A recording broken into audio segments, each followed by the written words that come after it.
저는 발음이 좋다는 말을 상당히 많이 들었습니다. 물론 초등학교 때 1년 동안 웅변학원을 다닌 적은 있습니다. 하지만 그것이 제가 발음, 딕션이 좋은 이유는 아닙니다. 그러면 어떻게 하면 초등학생들이 발음, 발표력이 좋아질 수 있을까요? 궁금하신 분들은 이 영상을 끝까지 봐주세요.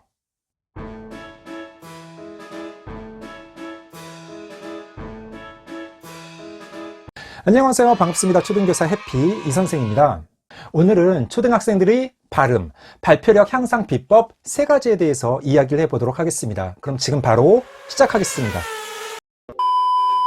저는 어릴 때부터 집에서 책을 많이 읽었고 특히 소리내서 읽는 버릇이 있었습니다. 그리고 해군 장교 시절에는 대한민국 해군 교육사령부에서 교관 연수과정 담당관으로 2년 동안 근무를 했습니다. 그것이 무엇이냐? 대한민국 해군의 모든 교관들을 교육시키는 역할을 제가 담당했습니다.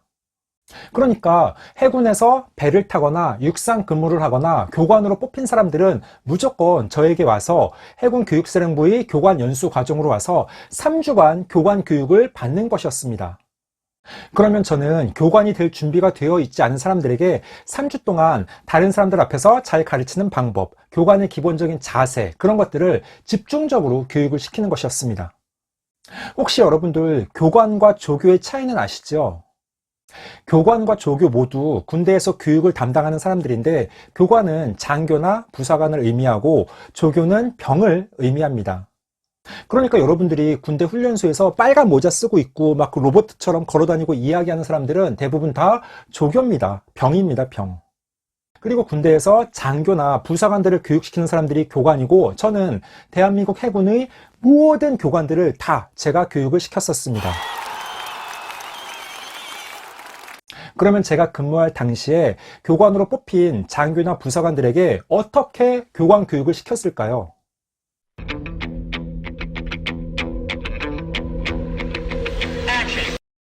바로 본인의 수업하는 영상을 비디오 카메라로 촬영해서 그것을 본인과 다른 사람들이 함께 보면서 조금씩 수정을 해 나가는 것입니다.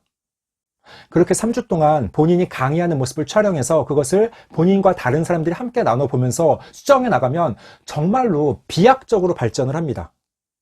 그래서 제가 생각하는 초등학생들이 발음 그리고 발표력 향상 비법 3가지를 전격 공개하도록 하겠습니다.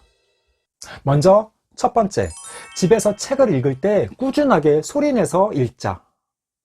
우리는 대부분 책을 읽을 때 묵독을 합니다.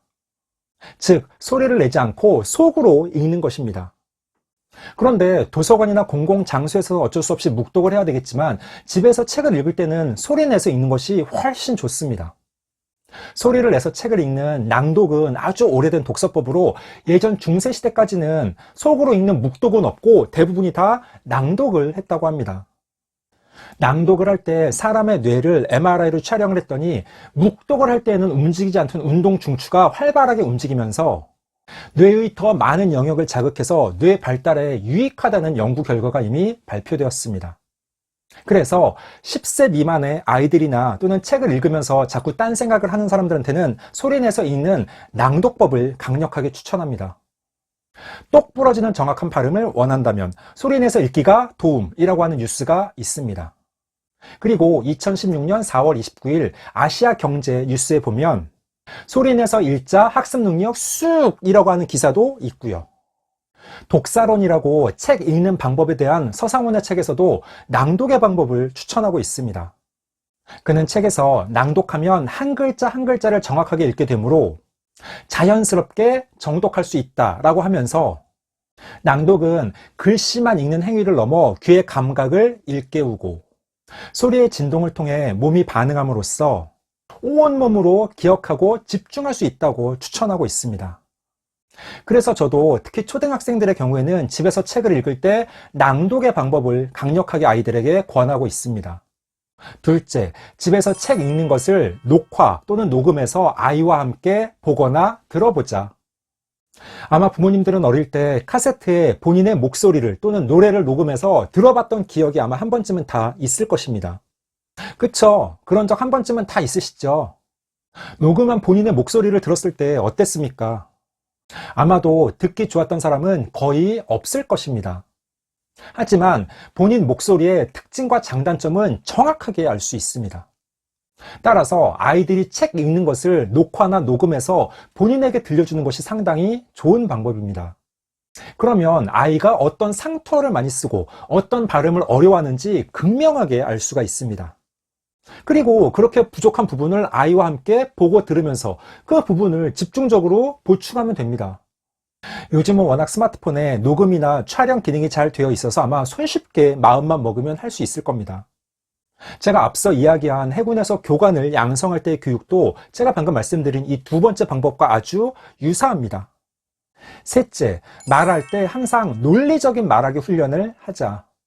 즉, 언제나 말을 할 때는 항상 주장과 근거의 형식으로 말하는 습관을 갖자입니다.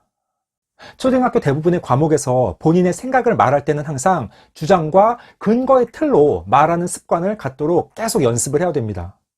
이것은 비단 수업에서뿐만 아니고 일상생활에서도 항상 말을 할 때는 주장과 근거의 틀로 말하는 연습을 하면 좋습니다. 예를 들어 내가 가장 좋아하는 계절은 무엇이니? 라고 하는 질문에 답을 할 때 아이들은 대부분 여름이요, 겨울이요 이런 식으로 아마 대답을 할 겁니다. 그러면 질문한 사람이 재차 묻게 됩니다. 너는 여름이 왜 좋은데? 네가 겨울을 좋아하는 이유는 뭐야? 그래서 아예 대답을 할 때 항상 주장과 근거 또는 본인의 생각과 그 이유를 함께 말하는 연습을 해야 되는 것입니다. 그래서 앞서 질문, 내가 가장 좋아하는 계절은 무엇이니? 라는 질문에 대해서는 제가 가장 좋아하는 계절은 겨울입니다. 왜냐하면 저는 눈을 좋아하고 겨울철 추위와 싸우면서 스키를 타거나 눈썰매 타는 것을 즐기기 때문에 그렇습니다. 이런 식으로 답변을 해야 됩니다. 그러니까 일상생활에서도 항상 아이가 이야기할 때는 주장과 근거 또는 본인의 생각과 그 이유를 함께 말하는 연습을 할 수 있도록 부모님들이 자꾸 관심을 갖고 신경을 쓰시는 게 좋겠습니다. 15초 요약! 오늘은 초등학생들의 발음, 발표력 향상 비법 3가지에 대해서 한번 이야기를 해봤습니다. 첫 번째, 집에서 책을 읽을 때 꾸준하게 소리내서 읽자. 둘째, 집에서 책 읽는 것을 녹화 또는 녹음해서 아이와 함께 보고 듣자. 셋째, 말을 할 때는 항상 논리적인 말하기 훈련을 하자. 주장과 근거, 본인의 생각과 그 이유.